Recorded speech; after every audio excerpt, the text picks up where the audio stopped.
with the ascendant. Her ascendant's in Aries. Her identity is challenge me. I'll do it. I'm doing this. I'm being busy. I got this. I'm driving my car. I got to go here. I got to run here. I got to do. She's always busy. Sixth house busy. First house running and impulsive. This now this, now this, now that. Oh, I got to take care of this. Oh, I got to do this. Well, something else comes in. I have to take care of it. So she's always scrambling to take care of things that need to be taken care of. And there's gets her plans, but there's always changes to her plans, and she scrambles to adjust it. And scrambles as much as the Taurus moon will let her. But the Sun of Libra is quite capable of responding and reacting. But the moon in Taurus, wait a second. See, I'm so tired. I can't keep going. Like, has that puzzle. But the Aries ascendant is the personality. I'll go for it. Yeah, let's have a challenge. Let's go for it. We'll try this. Great at starting things. Great at setting things in motion. Let's go for it. So you can see the sales component to having to buy houses, being able to buy houses, being able to make them better, and the ability to go out and push them and sell them. That's the Mars that rules that's over in the sixth house of work, working at something competitive, perhaps sales. Could have been other things, but sales is certainly part of that. But there's certainly an impulsive identity. I'll go for it. I'll try it. So she likes to prove she can do things. And then her Mars and her Sun and her Libra wants to do things in style and get that. We need this. I want this. It's making the judgment what has to be done. The Aries is going for it. But she can be doing too much and not get stable. That's the moon in Taurus screaming. But the ascendant is opposed to the Venus and opposed to the Neptune, opposed to the Mercury. So her impulsiveness is not, I'm impulsive in doing this. As soon as she's impulsive, oops, I forgot about this. Oh, I got to take care of this. Oh, I got to do this.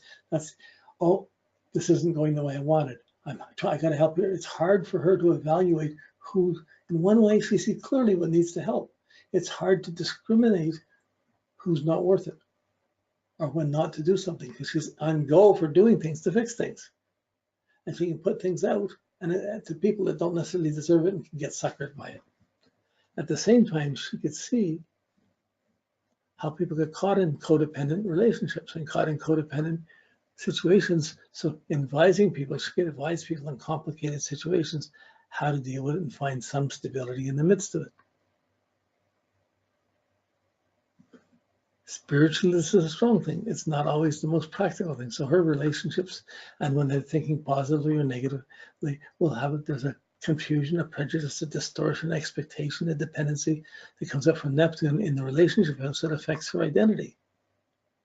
So she wants to be different than what her parents wanted. She wants to do her own thing rather than her parents telling what to do. She wants to be her own person. This is the Aries identity. I'm going for it. Let's go. Let's be active. But she can be brought down by people who are not applauding or going for it. Still, she's going to try and do it.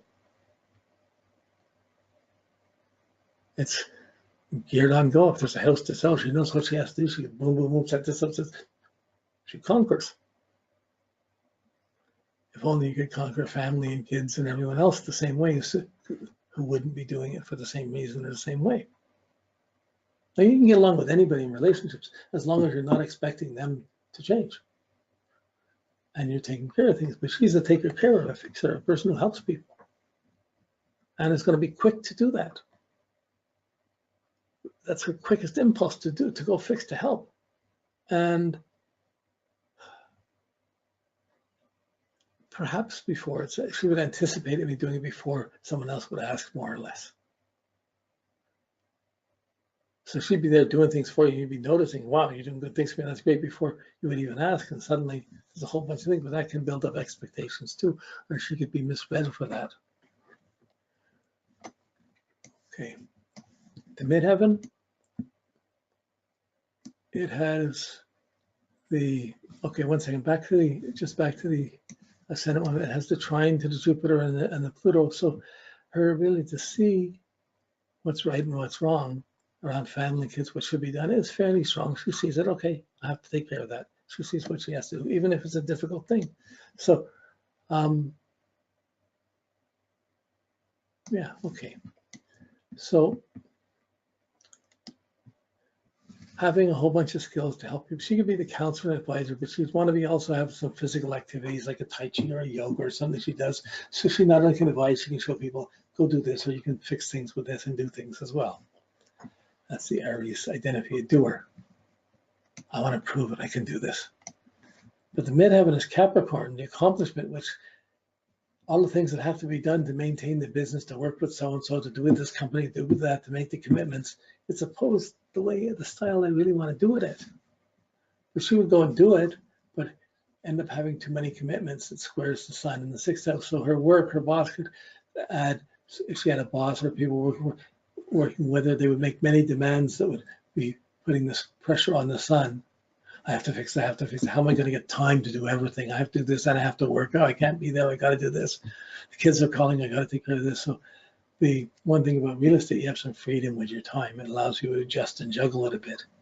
But you can see the struggles that would come from that sun. It's not fortune. Neptune's not tied up to it. So this is a successful chart. She's successful with her life, but challenged with her personal life in her home. Okay, so let's take the last look at the relationship at the 7th house.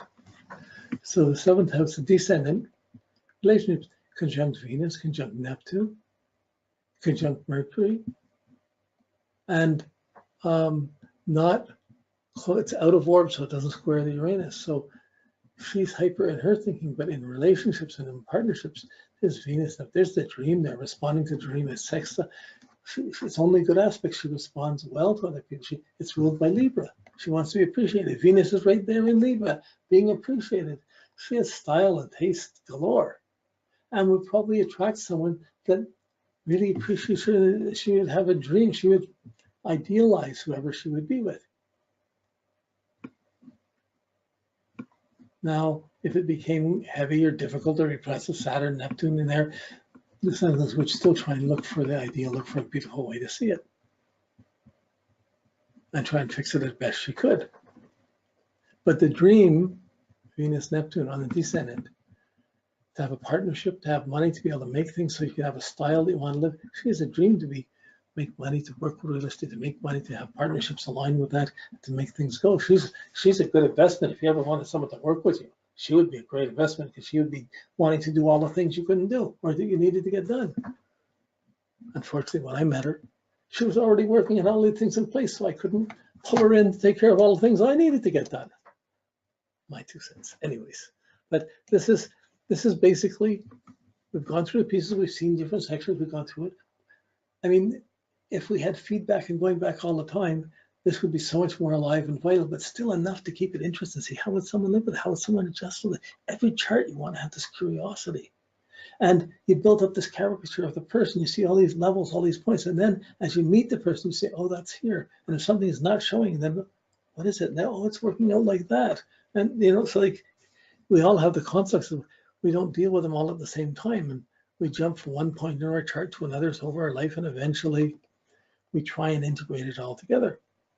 That's when we're living most holistically. So, okay, I think I'm finished for now.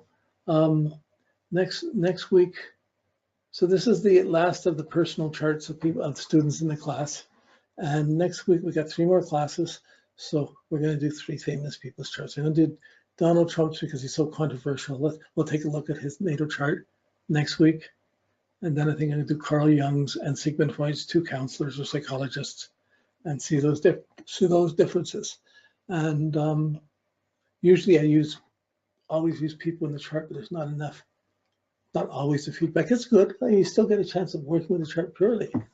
And any chart you see, you should be able to do this. So you make it real by seeing, you're not just looking at the symbol, you're saying, well, this would mean this, this would mean this type of challenge. And you're walking in to that person. You're taking the matrix and you're looking at it and making it come alive. Okay, so I'll send this off to you with the charts for next week, with Donald Trump's charts for next week. And thanks. Okay, good night.